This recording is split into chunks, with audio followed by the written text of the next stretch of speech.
Kirk here with the BMW Motorrad Club of Northern Illinois. In today's video, I want to show you how to change out the O2 sensor. The O2 sensor, the oxygen sensor, the Lambda sensor, it's all the same thing. Anyway, this LT here, it's an 05.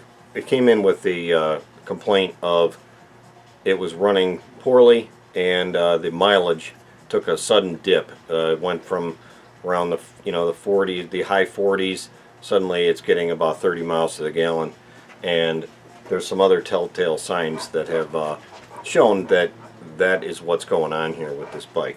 So some of the things that you can check out is, check out your spark plugs. They should be kind of a light tan color, sort of like this one here. There we go. You can kind of see that one as a kind of a light tan, and then other ones are pretty caked up, and there's quite a bit of carbon on them. They're not consistent at all. The spark plugs really have a real inconsistency to them. They look kind of wet. It's just a lot of unburnt fuel in there. The other thing that's an indicator, but not always an indicator on every bike, is the amount of soot that's on the exhaust down there, on the chrome on the exhaust. If you're kind of like me, you clean that area off just so you can keep an eye on it. When you're riding in the Midwest, anywhere that's near sea level, anything like that, as long as you're not up in the upper, up in the mountains, you're gonna see a lot of soot on the exhaust, and I'll show you what that looks like here.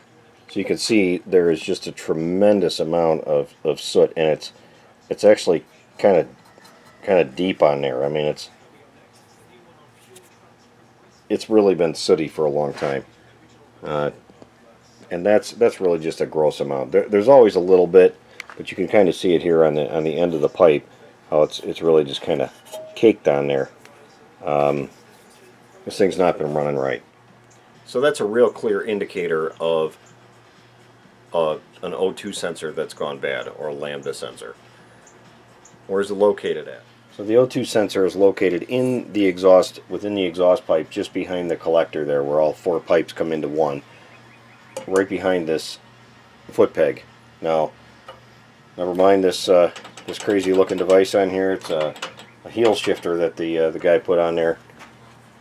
Comes off of a cruiser, so he hasn't broken himself of that habit yet of kicking with a heel, or maybe he just likes it. Anyway, I don't care. That doesn't really affect anything. So we got to remove this, and what a great time to service the linkage, which I have mentioned before. If you want to see that video, just do a search for the linkage, or browse through all of my videos here on YouTube on how to do this. How to service that linkage. I'm not going to show that in this video. So once you get this off, the connector for this thing is up here. So I'm going to go ahead and take this off, and then I'll pick it up where we can actually get to the sensor. Now when you pull this out, you need to remove all of the linkage that is on your shifter. So get in there and take that shifter linkage out all the way, and you'll be able to access the O2 sensor pretty good.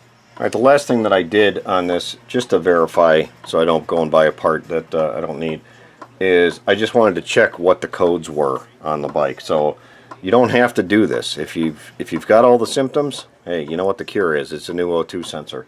But I had this GS911 tool available where I could actually just go ahead and take a look anyway.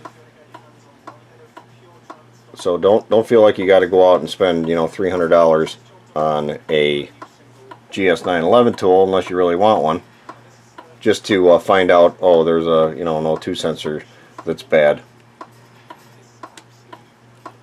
Come on, these stupid things.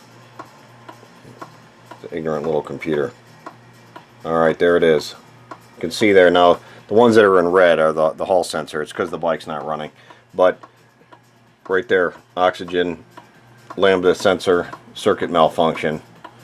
So it had a fault. It's just time to change it. So we'll change that out and clear all the codes out of it, and this thing should be good to go. But go back at it.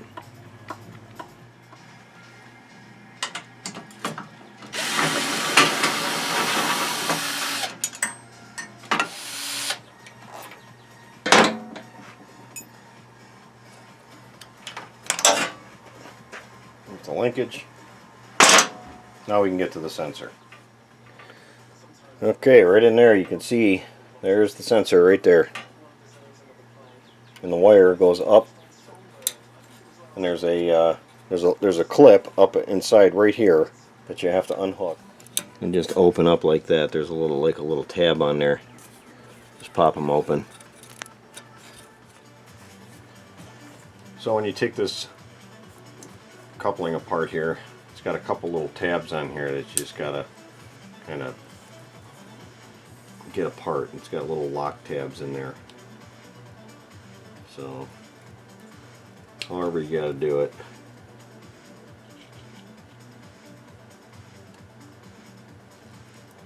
I guess in the end it doesn't matter if they're broken. There we go. They didn't have to break. Too many zip ties, I swear. I think those guys at BMW, they made this bike like, you know, if it was in a magnitude 300 earthquake, it would still, you know, none of the wires would ever move. There we go. Okay, so I got the wire out now. Now I got to get it unhooked from here. And the one we're going to be replacing it with, to save a crap ton of money by not going with the BMW part, is that one right there. 13475. Make a note of it. It's a Bosch. You can get it at your auto parts store. Have them order it if they don't have it. This one cost roughly somewhere in the vicinity of $80 to $90 versus the $300 or so that they want elsewhere. You know where. Look, well, you know, it's the same thing. It even has the exact same connector. Isn't that bizarre?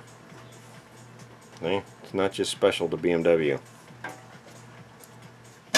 So now we're going to get this thing out of here. So we take a wrench, a 7/8 wrench, feed it onto there, onto the wire, pull it down, and hopefully be able to unscrew this thing. It's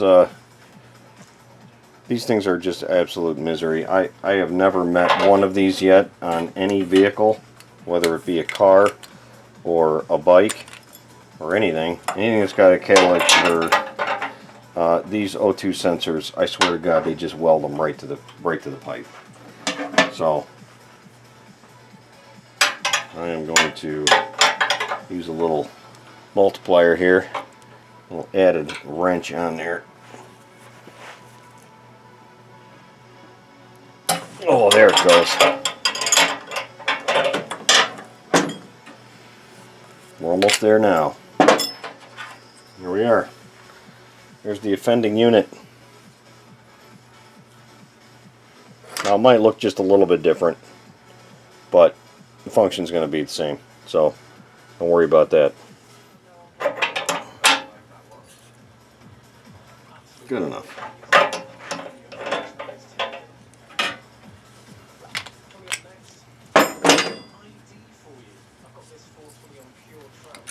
So let's snake this baby back up through there.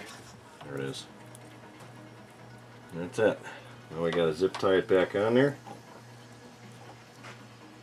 And once you get that all done, definitely do the service on your linkage, your shift linkage. Okay, that's really important.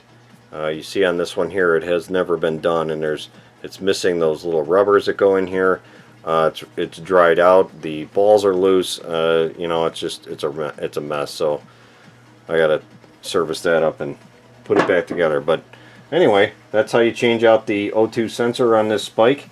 And you know, I hope you enjoyed it, learned something from it, and check out our other videos, please. Okay? There's a lot of them out there, and hopefully one of these days I'm going to have a DVD version of all this stuff available. So, thank you so much for watching. Take care.